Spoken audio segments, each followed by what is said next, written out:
Timóteo, diz assim: quando eu estava de viagem rumo da Macedônia, te roguei permanecesses ainda em Éfeso para admoestares a certas pessoas, a fim de que não ensinem outra doutrina, nem se ocupem com fábulas e genealogias sem fim, que antes promovem discussões do que o serviço de Deus na fé. Ora, o intuito da presente admoestação visa ao amor que procede de um coração puro, de consciência boa e de fé sem hipocrisia. Desviando-se algumas pessoas destas coisas, perdemos em loquacidade frívola, pretendendo passar por mestres da lei, não compreendendo todavia nem o que dizem, nem os assuntos sobre os quais fazem ousadas asseverações. Falando para o versículo 18: este é o dever de que te encarrego, ao filho Timóteo, segundo as profecias de que antecipadamente foste objeto. Combate firmado nelas o bom combate, mantendo fé e boa consciência, porquanto alguns, tendo rejeitado a boa consciência, vieram a naufragar na fé. E dentre estes se encontram Himeneu e Alexandre, os quais entreguei a Satanás para serem castigados, a fim de não mais blasfemarem. Nós vamos orar. Querido Senhor, eu quero te agradecer pela maravilhosa graça que há em Cristo Jesus, na qual estamos firmes, não nos desviando nem para a direita nem para a esquerda, confiando que é no teu favor e que é no teu mérito que nós estamos de pé, não por nossa própria virtude, bondade, não por qualquer mérito que possamos levantar, mas única e exclusivamente por causa da graça que há em Cristo. E com base nessa graça também temos recebido do teu Espírito Santo, que revela, que abre o nosso entendimento, que dilata o nosso coração, para que possamos nos manter na verdade. E hoje te pedimos, Senhor, esta graça sobre nossas vidas. Enquanto oramos por Márcio e Minto, com necessidade, precisa de saúde para o seu corpo, nós clamamos por ele, esposo da Thaís, para que o Senhor cuide, ó Deus, de toda a situação que ele tem enfrentado, hernia de disco. Nós queremos abençoá-lo nesta hora, para que o verdadeiro diagnóstico seja feito, a fim de que ele receba o tratamento devido, e acima de tudo a tua boa mão esteja sobre ele. Toma conta da Raquel também, irmã da tua serva Maru, que precisa de um toque especial do Senhor. Ela tem passado mal durante o seu tratamento, mas nós clamamos por uma intervenção sobrenatural da parte do Senhor, em nome de Jesus. Ela está com falta de ar, ela se encontra nervosa, ansiosa, mas precisa de um toque especial da parte do Senhor, em nome de Jesus. Toma, Senhor bendito, todas as pessoas que estão sendo visitadas, todas as pessoas que têm recebido um tratamento especial por conta das visitas que são feitas no HC, ministrando paz, conforto, vida, saúde, em nome de Jesus. Amém. Glória a Deus. Meu querido, nessa manhã eu gostaria de falar sobre virtudes que nos protegem. Virtudes que nos protegem. Põe a mão no teu coração e diga: eu recebo nesta manhã a palavra de Deus que trará revelação acerca das virtudes que nos protegem, em nome de Jesus. Amém? O apóstolo Paulo começa a falar com o seu discípulo Timóteo e passa para ele algumas orientações, ministra ao coração daquele jovem pastor, a fim de que aquele jovem pastor pudesse ser um canal de Deus para cuidar de um rebanho. Por que nós precisamos de tutores, de pastores, de discipuladores, de pessoas que estejam próximas a nós? Porque a nossa vida sem pastoreio corre riscos. Porque a nossa vida sem pastoreio e sem cuidado corre riscos. É muito interessante nós podemos perceber o cuidado que Paulo teve de trazer algumas orientações a Timóteo e ministrou sobre algumas virtudes, porque justamente a ausência de algumas virtudes levou algumas pessoas a serem entregues a Satanás. No versículo 20 a Bíblia diz: e dentre estes se contam Himeneu e Alexandre, os quais entreguei a Satanás, para serem castigados, a fim de não mais blasfemar. Então é interessante como o cuidado do apóstolo Paulo visa proteção e cuidado, porque alguns, quando eles começam a se desvencilhar desse cuidado e dessas virtudes, a consequência natural disso é ser entregue a Satanás. E para ficar um pouquinho claro o que isso significa, porque embora seja uma expressão muito forte e talvez até muito longe da gente compreender o que é isso, o que representa isso. Talvez a gente nem saiba exatamente dizer o que é ser entregue a Satanás teologicamente falando, mas a gente sabe o que isso significa quando a gente sente os efeitos disso na nossa própria vida. Eu acredito que muitos de nós aqui já vivemos experiências onde a nossa vida virou um inferno. Você não sabe dizer o que é, você não sabe dizer como isso aconteceu, você não vê ali o diabo com o seu rabinho, com o seu tridente ali, né, e com o seu chifrinho dizendo: olha, Satanás está na minha frente. Você não vê isso, você não considera isso, mas você sente na sua experiência, de maneira até que você compartilha com as pessoas: olha, de um tempo para cá a minha vida se tornou um inferno, é doença atrás de doença, é briga atrás de briga, é temor, é medo, é assombração, mesmo que não seja na forma ali do demônio, mas você não consegue dormir. Literalmente a sua vida vira, a vida de alguém vira um inferno. Há uma opressão, há uma angústia que ele sente. De repente ele constantemente está debaixo de um constante pavor. E então a sua vida degringola e ele não sabe dizer muito bem o que é, mas ele resume tudo isso na seguinte frase: a minha vida de um tempo para cá virou um inferno. E é como se houvesse uma tremenda angústia do inimigo procurando prendê-lo e fazer com que a sua vida não volte à paz, não volte à estabilidade. Mas qual que é o projeto de Deus para a minha vida e para a sua vida? É que a nossa vida não seja um inferno, muito pelo contrário, que a nossa vida possa manifestar o reino de Deus, a presença de Deus, a glória de Deus, e você possa, na direção que o Senhor vier a lhe dar, e na medida em que você caminha nos preceitos e nos princípios que Deus estabeleceu, você consiga debelar o mal e caminhar rumo ao projeto perfeito que Deus tem para a sua vida. Eu gostaria que você dissesse para o seu vizinho: Deus tem um plano perfeito para a sua vida.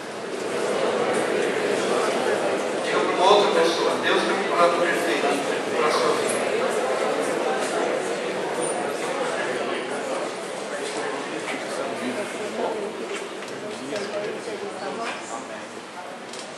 E há 3 virtudes que nos projetam e que nos livram dessa qualidade de vida chamada inferno,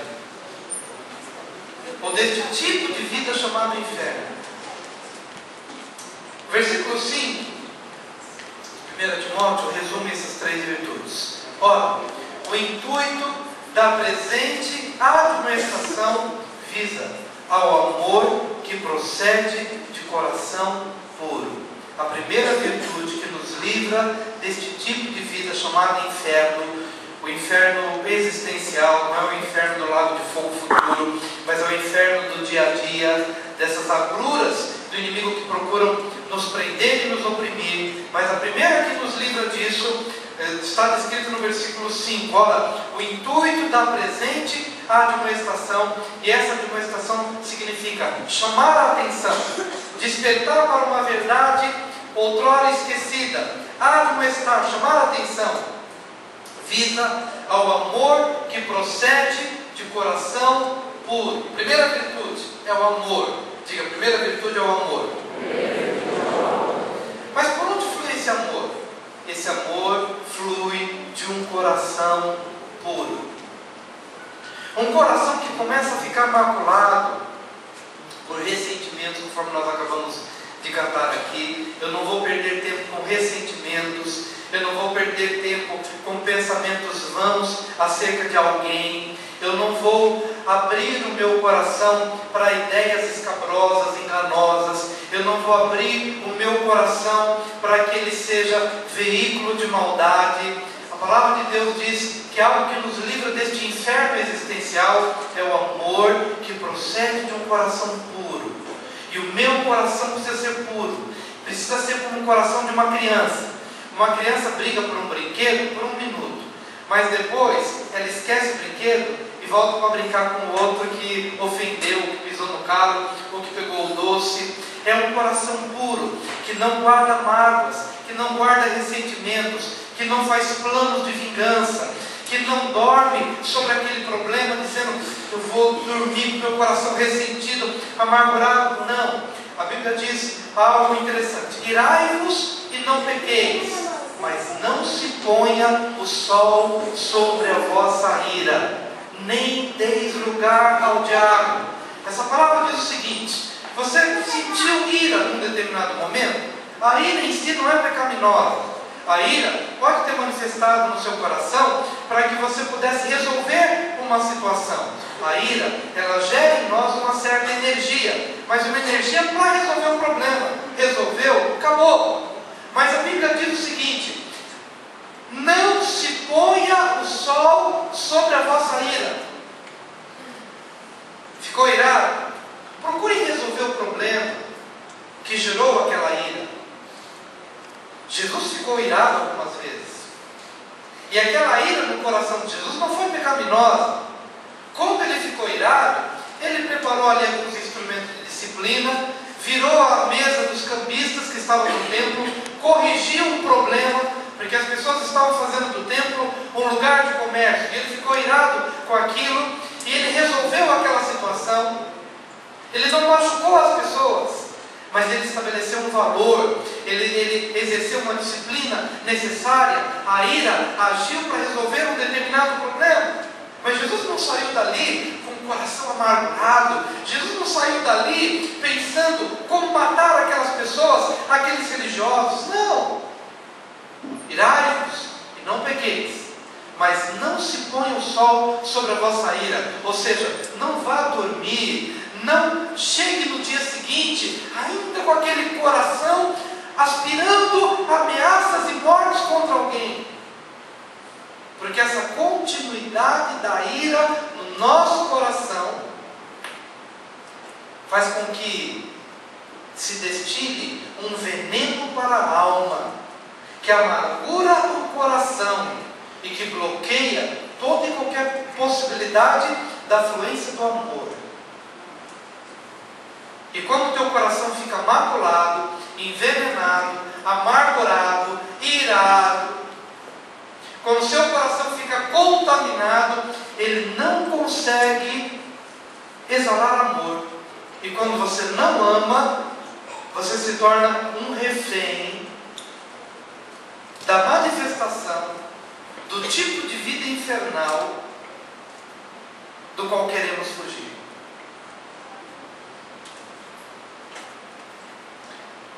Esse meu coração precisa estar puro. Puro. As pessoas que chegam para mim, a minha convivência dentro do lar, meu coração puro, coração puro. Se o coração está puro, ele é puro, eu vou conseguir perdoar as pessoas mais rapidamente. Quando eu começo a acumular maldade no meu coração, eu me desanimo em relação ao perdão, porque é tanta coisa para perdoar, é tanta maldade para poder lidar. Meu coração se desanima, já não amo mais ninguém, já não perdoo mais ninguém, fico amargurado com o mundo, fico amargurado com a família, fico amargurado com a igreja, com as pessoas. Há um peso, é como se fosse um filtro de carro, que quando você vai trocar aquele filtro de ar, e você passa do tempo, a pessoa vai e tira aquele filtro de ar, ele diz o seguinte: escuta, olha só como ele está preto, você passou do tempo, ele nessa condição já não filtra mais nada. Por que não consegue filtrar? Acúmulo de sujeira. Não filtra mais, não passa mais, não tem mais como filtrar. Acúmulo de ansiedade, acúmulo de ira, acúmulo de amargura, acúmulo de ansiedade, de preocupação em relação ao dia de amanhã, acúmulo de dívida. dívidas, acúmulo de peso, acúmulo de relacionamentos quebrados, acúmulo. O apóstolo Paulo está nos chamando a atenção acerca dessa verdade. Olha, guarda o teu coração em amor, entenda a virtude do amor no teu coração, mas saiba que este amor fluirá a partir de um coração puro. Eu preciso submeter o meu coração ao filtro da palavra de Deus para dizer: Senhor, todo o acúmulo de maldade no meu coração, de ansiedade, de amargura, alguma coisa está roubando a minha paz, Senhor, coloco agora aos teus pés. Alguma coisa tem que se levantar para fisgar o teu coração. Meu coração foi fisgado por algum desejo, por algum pensamento, e que me tirou do foco que é o Senhor. Agora, não é amanhã, agora. Submeto meu coração ao filtro da tua palavra e da tua presença, porque esse meu coração precisa ser puro. Alguém te ofendeu, alguém te traiu, alguém te negou, alguém te deu o chapéu, alguém puxou o teu tapete, e você fica pensando naquela pessoa, a amargura sobe o teu coração. Meu querido, em nome de Jesus, para que a tua vida não vire um inferno existencial, em nome de Jesus, passe o teu coração no crivo da palavra, peça para que o sangue de Cristo te purifique, lave por completo, para que você possa olhar para todas as pessoas, olho no olho, cabeça erguida, que você não tenha um tipo de vida diante de alguém que você possa passar e se sentir oprimido, envergonhado, ou se sentir revoltado, de maneira que você fuja daquilo. Não, o teu coração precisa estar puro. E então, com este coração puro, de onde emana o amor para com todos, a começar dentro da sua própria casa. Às vezes você fica irritado com alguma situação, limpa o teu coração e vive em paz no lugar onde você está. Porque a verdadeira vida cristã, ela é vivida a partir desta essência do amor, porque Deus é amor. Eu não posso ter comunhão com Deus, que é amor, se esse amor não flui do meu coração, produto de um coração puro. Não consigo ver Deus, não consigo falar com Ele, não consigo andar com Ele, porque Ele é amor. Qualquer coisa destituída desta figura, ou desta imagem, ou desta essência de amor, me desconecta de Deus, que é amor. Se eu quero ter como amigo, Deus é meu amigo, vou dirigir, vou para um determinado lugar, Jesus está comigo, à minha direita, quero falar com Ele, Ele quer falar comigo, no meu coração, me desperta pela manhã, para me trazer uma palavra, para trazer alguém na minha mente, para eu orar de uma maneira específica. Como me relacionar com Deus? Como ouvi-lo? Isso não acontece só com o pastor, eu preciso orar pelas pessoas, ou preciso interceder pelas pessoas. Querido, você precisa ter um coração puro, de tal maneira que desse coração flua amor. Você está em comunhão com Deus, você acorda pela manhã, Deus traz uma imagem, Deus traz uma pessoa para você interceder, Deus coloca um peso de intercessão no teu coração. Que bom! Que bom saber que Deus fala comigo, eu falo com Ele, andamos juntos, caminhamos. Que bom! Mas esse coração que começa a levar pesos, já não ouve mais a Deus. Não consegue mais ter comunhão, relacionamento com Ele. Não consegue mais ter. Querida irmã, veja como você está tratando o seu marido. Se você o trata com 4 pedras na mão, querida, reveja o teu coração. O amor não está fluindo de um coração puro. Teu coração está amargurado. Marido, veja como você trata a sua esposa. Veja se você é carinhoso para com ela. Ela tem um desejo, ela quer ir num lugar comprar um bombom. Deixa ele comprar bombom e para de ser chato. Em nome de Jesus. Às vezes a gente acha que as coisas têm que ser do jeito que a gente quer. É do jeito que a gente quer. repente a gente começa a exercer um domínio sobre a vida das pessoas, e é um domínio escravizador, e a gente não percebe.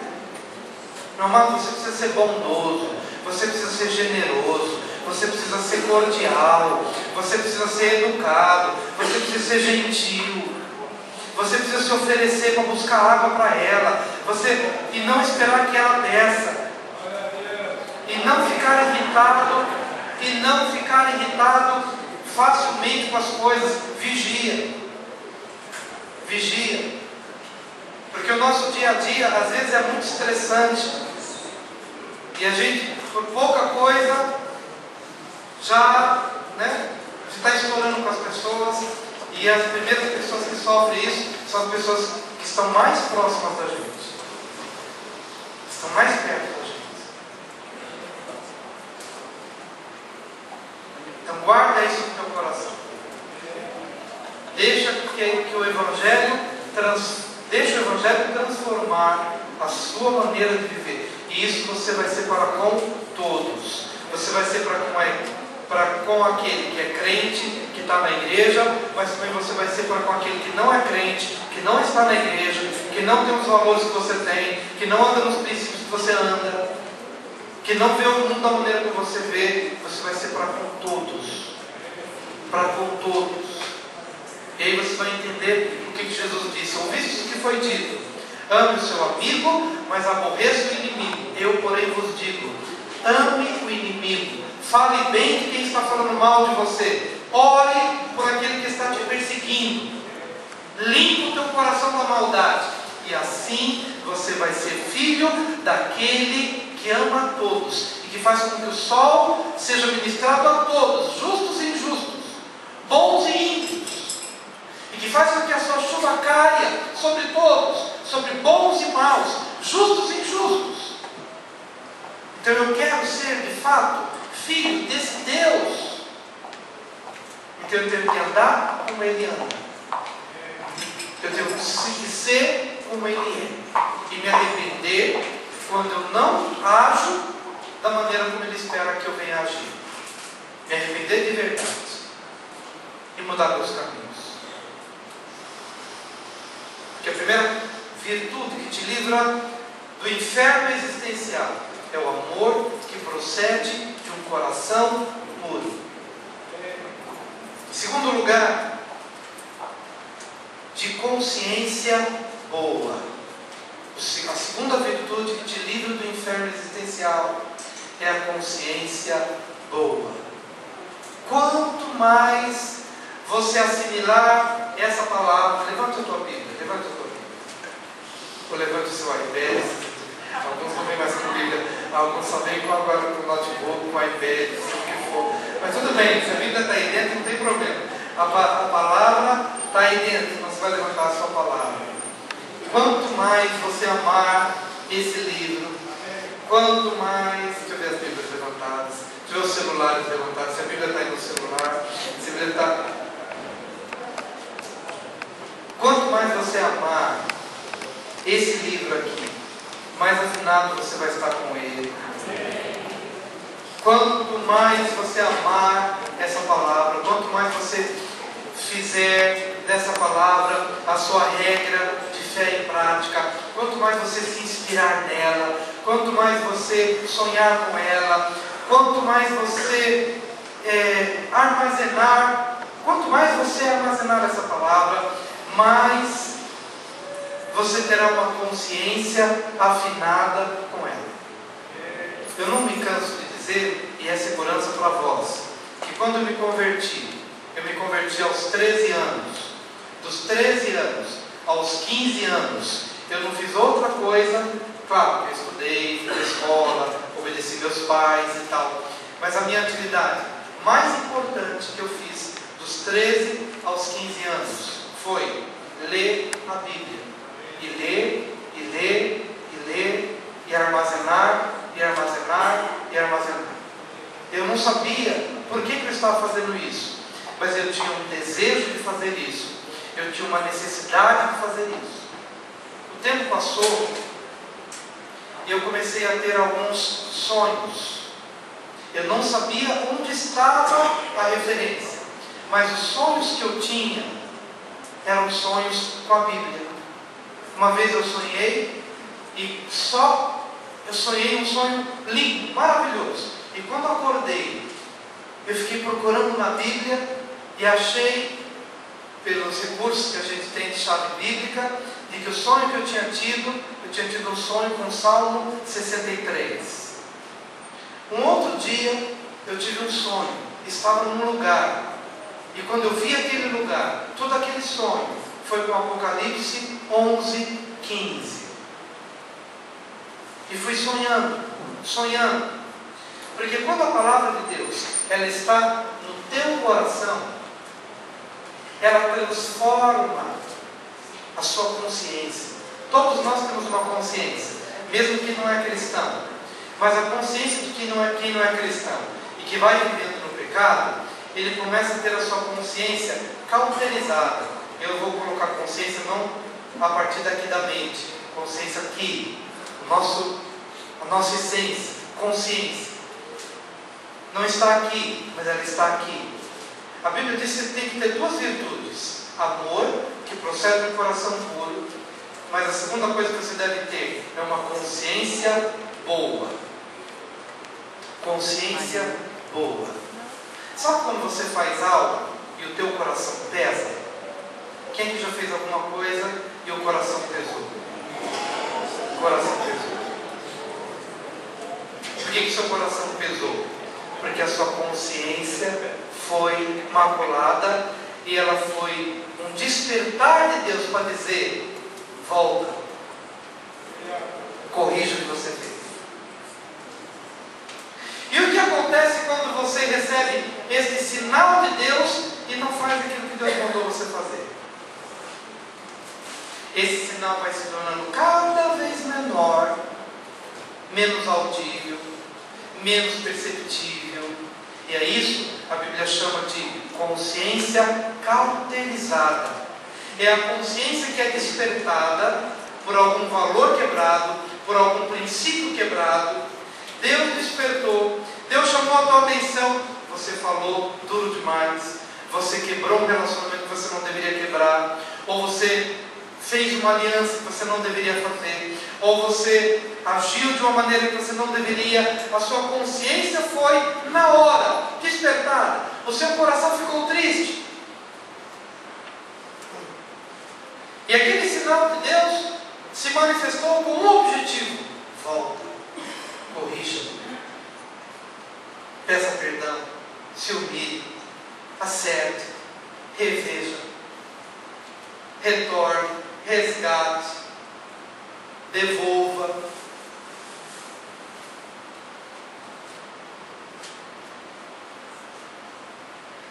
O que vai acontecendo com essas pessoas,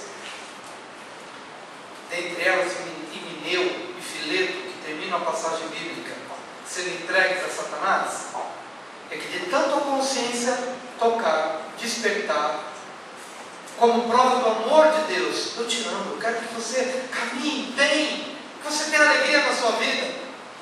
Mas a pessoa vai manifestando o seu próprio desejo de ser senhor da sua própria vida, e no final acaba tendo um outro senhor sobre o seu casamento, um outro senhor sobre as suas finanças, um outro senhor sobre os seus relacionamentos, que não é o Senhor Jesus. Mas o que te guarda? A consciência boa. E essa consciência boa vai te levar até ser rigoroso com você mesmo, porque ela vai estar tão afinada e você vai desejar tanto caminhar dentro do que Deus quer que você caminhe, que nas mínimas coisas você vai corrigindo. Nas mínimas coisas, que talvez no passado eram coisas até de somenos importância, mas para você agora já vai ser importante.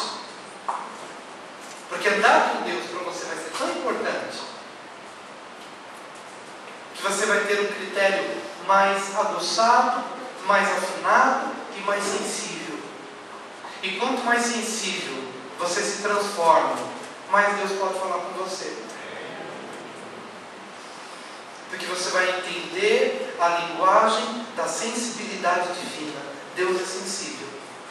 E é por isso que o Espírito Santo às vezes é comparado com uma pomba. A pomba está ali, basta você dar um toquinho, o que ela faz? Ela foge, porque ela é sensível.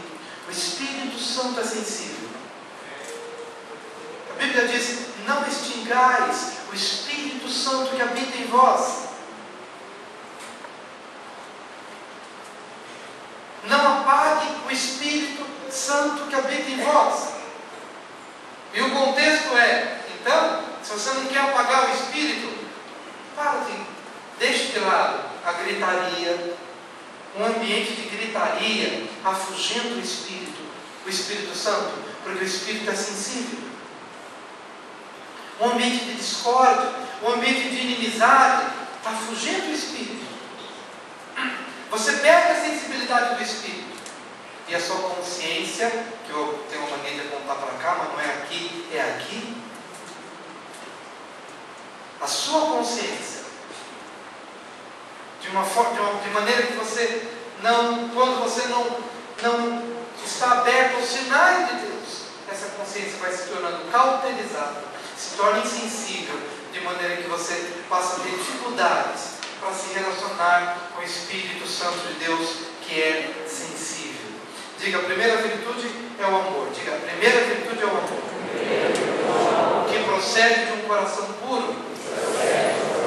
Diga: a segunda virtude é a boa consciência. Diga para o seu vizinho: conserve sempre uma boa consciência.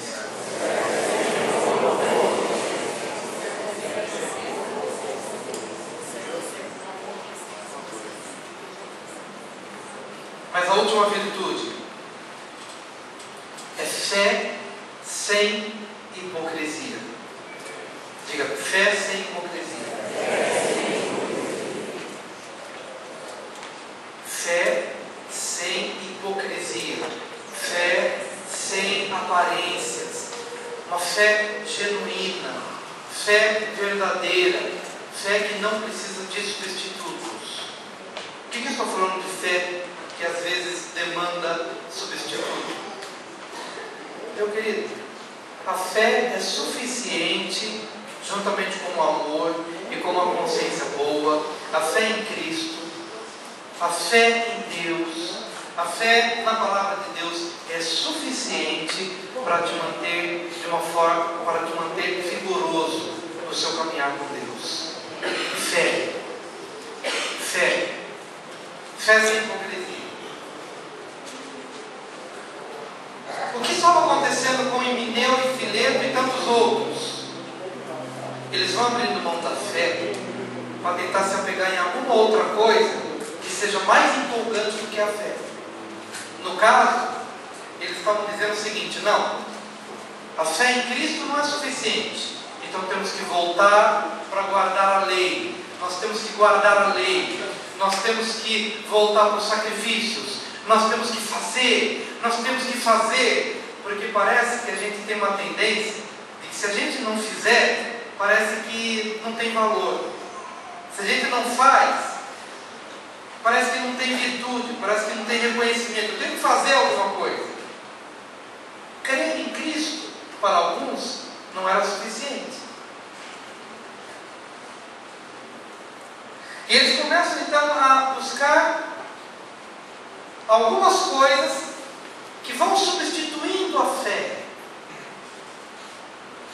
Coloca alguma coisa no lugar da fé. Vou deixar um pouquinho mais claro. Eu creio que se eu entrar no meu quarto, buscar a Deus de todo o meu coração, eu posso obter naquele quarto, sozinho, tudo aquilo que eu necessito para a minha vida. Isso é fé.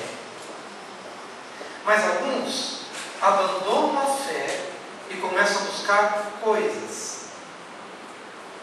Ele começa a achar que se ele não passar por debaixo da porta da esperança, ele não vai ter aquilo que ele precisa. ele precisa passar por debaixo de alguma coisa, ele precisa tocar em alguma coisa, ele precisa fazer alguma coisa. Todos estão entendendo o que eu quero dizer? O apóstolo Paulo está dizendo: fé genuína, fé sem hipocrisia, fé sem substitutos, fé que não é trocada por nada, fé genuína, que pode fazer com que eu entre neste lugar aqui. Meu querido irmão, independentemente de quem esteja pregando, independentemente de quem esteja ali ministrando, ou tocando, ou cantando, ele chega com o seu coração cheio de fé. Ele chega aqui numa vigília de oração, não importa se o pastor está presente, ou o pastor não está presente, ou quem está dirigindo, mas ele entrou ali por aquela porta dizendo: eu estou com uma fé genuína, eu creio que Deus está neste lugar, e se eu me colocar diante dele, com toda a sinceridade do meu coração, eu creio que o meu choro será ouvido, a minha oração será atendida, e Deus mudará a minha sorte, em nome de Jesus. Amém. Houve uma mulher, Ana, que ela era considerada estéril, e as pessoas olhavam para ela e zombavam dela. Mas um dia ela entrou num templo vazio, não estava em culto, não estava acontecendo culto, não tinha gente pregando. Eli, o sacerdote, ele estava ali se balançando numa cadeirinha de balanço, vendo a vida passar. Já era um sacerdote que estava muito longe do que Deus esperava dele, mas ela entrou naquele ambiente e ficou ali sozinha. Ela buscou um cantinho e ali ela derramou o seu coração com tal intensidade diante de Deus. O sacerdote olhou para ela, chegou para ela depois e disse: escuta, larga esse teu vinho, você está embriagada. Porque a postura dela era de uma mulher que chorava, e ele a teve como embriagada. Mas depois ela chegou para ele e disse: eu não estou embriagada, não, mas eu estou derramando a minha alma diante do Deus de Israel, porque eu tenho uma causa e eu creio que Ele pode me ajudar. Então o sacerdote olhou para ela e falou o seguinte: vai em paz, porque Deus ouviu a tua oração. E depois de um ano, ela estava diante do mesmo sacerdote, apresentando o fruto daquela oração, resultado de uma fé não fingida, de uma fé sem hipocrisias, de uma fé que não conhece substitutos, fé verdadeira. Querido, eu preciso crer que a palavra de Deus quer dizer exatamente o que ela diz. Eu preciso crer que a minha oração Deus ouve. Eu preciso crer que aquilo que Deus tem falado é verdadeiro. Eu preciso crer genuinamente que aquilo que nós estamos vivendo não é uma brincadeira de evangelho. Fé genuína. Mineu e Fileto perderam essa fé, que achavam o seguinte: não preciso dessa fé. Então começa a buscar coisas. É a hora que a gente quer passar debaixo do arco, do triunfo, para poder receber alguma coisa. É a hora que a gente começa a se apegar. Bom, eu de repente deixo a fé em Cristo e começo a ter fé no dízimo. Eu creio mais no dízimo do que creio em Cristo. Está errado. Você não tem que crer no dízimo. O dízimo é uma manifestação de gratidão, de reconhecimento por tudo aquilo que Deus me dá. Mas não é o dízimo que me abençoa, Cristo me abençoa. Eu quero que você seja intenso nesse aleluia e nesse glória a Deus, porque não é o dízimo que me abençoa, é Cristo que me abençoa. Diga para o seu vizinho: cuidado para você não depositar a sua fé no dízimo e não em Cristo. Diga isso para ele.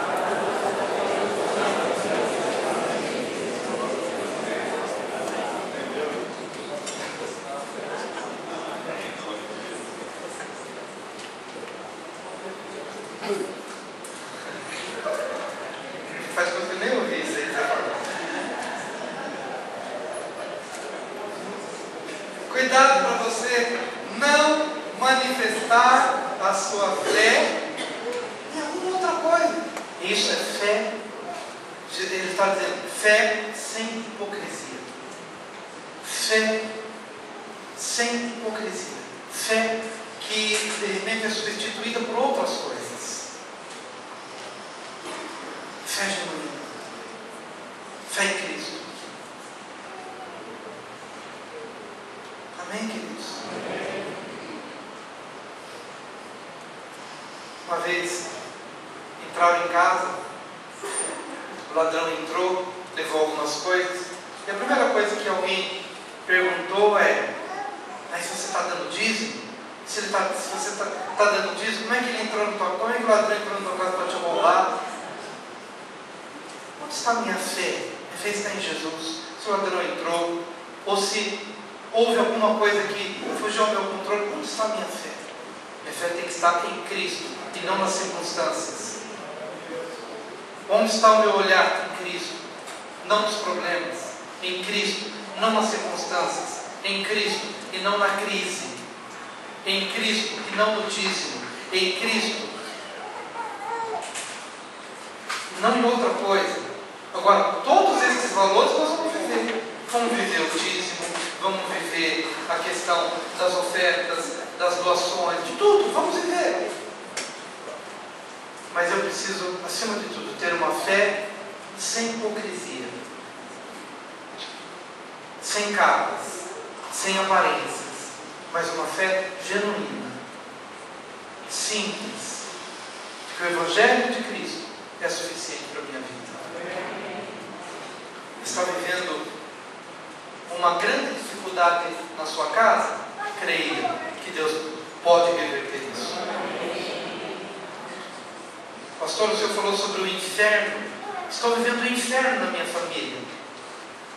Comece a crer que esse inferno será substituído, que essa condição de maldade, de intriga e de inimizade que se configurou ali no seu lar, comece a crer que Deus mudará essa realidade, mas que seja uma fé sem hipocrisia, uma fé verdadeira. Fé verdadeira. Você vai experimentar o amor que procede de um coração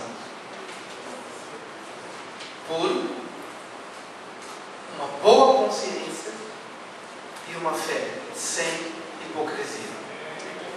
Cuidado com a fé religiosa.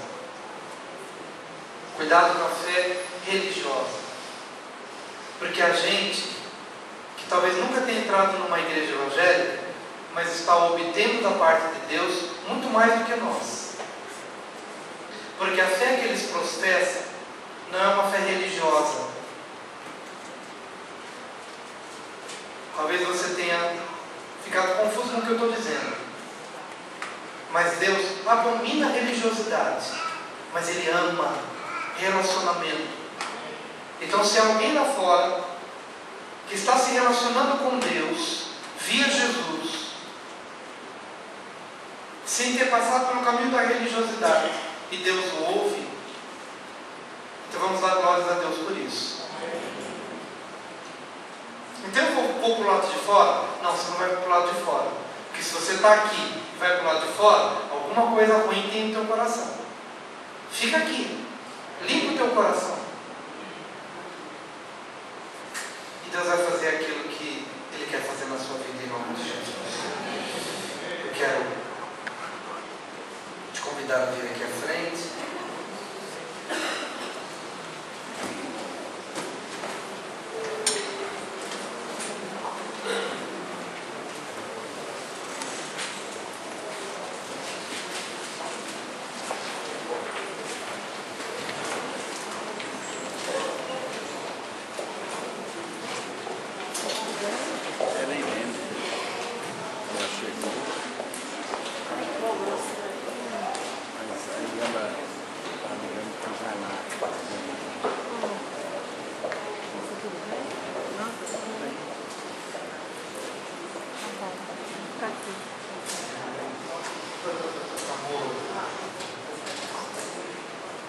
Amor que procede de um coração puro. Amor que procede de um coração puro. Peça nesse momento para que o Senhor venha purificar seu coração em nome de Jesus.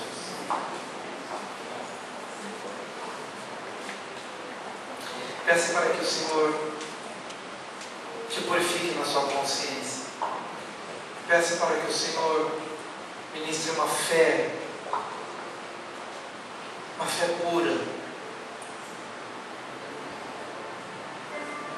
uma fé genuína, sem hipocrisia, sem hipocrisia, sem hipocrisia.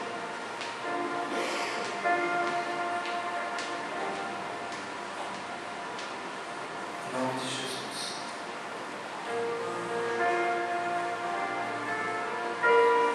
Senhor querido, em nome de Jesus, em nome de Jesus. Eu te peço agora, Senhor. Essas três virtudes sejam derramadas em nossos corações. Essas três virtudes de um amor que procede de um coração puro, de uma consciência boa, de uma fé sem hipocrisia. A fé que os religiosos manifestavam era uma fé hipócrita, porque eles professavam crer em Deus, mas apenas com os lábios. A fé que eles professavam era uma fé não genuína, mas era uma fé hipócrita, apenas para demonstrar às pessoas que eles te conheciam, ou de que eles eram ligados ao Senhor, mas eles estavam longe dessa relação viva com o Senhor. Eles estavam longe. Eu te peço agora, Pai, aproxima-nos de Ti mesmo. Que essa fé seja uma fé genuína, Senhor. Que eu creio. Que eu creia,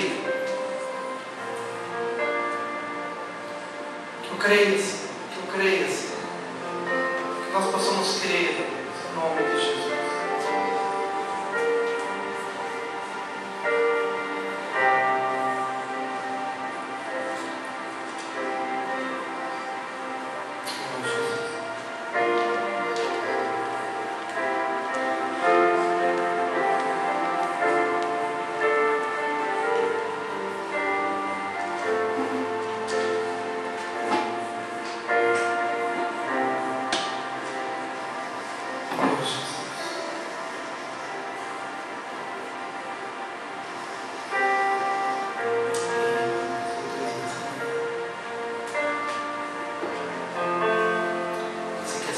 Diante do Senhor, você quer se quebrantar, você quer dizer para Ele o que você deseja ser para Ele a partir deste dia. Fique à vontade. E ó Deus, em nome de Jesus, quebra agora todas as cadeias em nossa vida.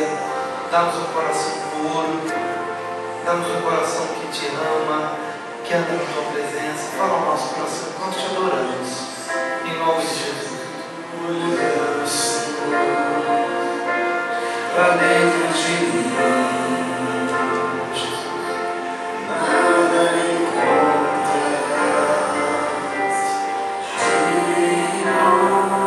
encontras de nós, mas desejo eu tenho de ser transformado. Preciso tanto do teu perdão, é novo coração.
Santo vai revelar ao teu coração a causa de conflitos, de brigas, de contendas, de ansiedade. Veja um coração que precisa de mansidão, um coração que precisa de calma, de paciência, de fé genuína, fé sem hipocrisia. Precisa de fé. Por que ficamos amedrontados diante de montes altos? Falta de fé. De uma fé pura, sem hipocrisia. Só a fé é suficiente. Um coração sem maldade, um coração que não fala mal do outro, um coração que não blasfema. Mineu e Fileto, por que caíram nas mãos de Satanás? Paulo disse, para que aprendam a não blasfemar. Às vezes nós temos palavras venenosas que saem da nossa boca, e essas palavras nos contaminam e nos entregam nas mãos do inimigo, da amargura. A palavra tem que ser doce. Você não pode falar palavrão. Palavrão não pode fazer parte do seu vocabulário. Nenhuma palavra indecente, nenhuma palavra torpe, deve fazer parte do seu vocabulário. Palavras de vida, palavras puras. E assim você vai ser guardado do mal. O seu caminho experimentará paz. Você verá os seus relacionamentos frutificando e o seu caminhar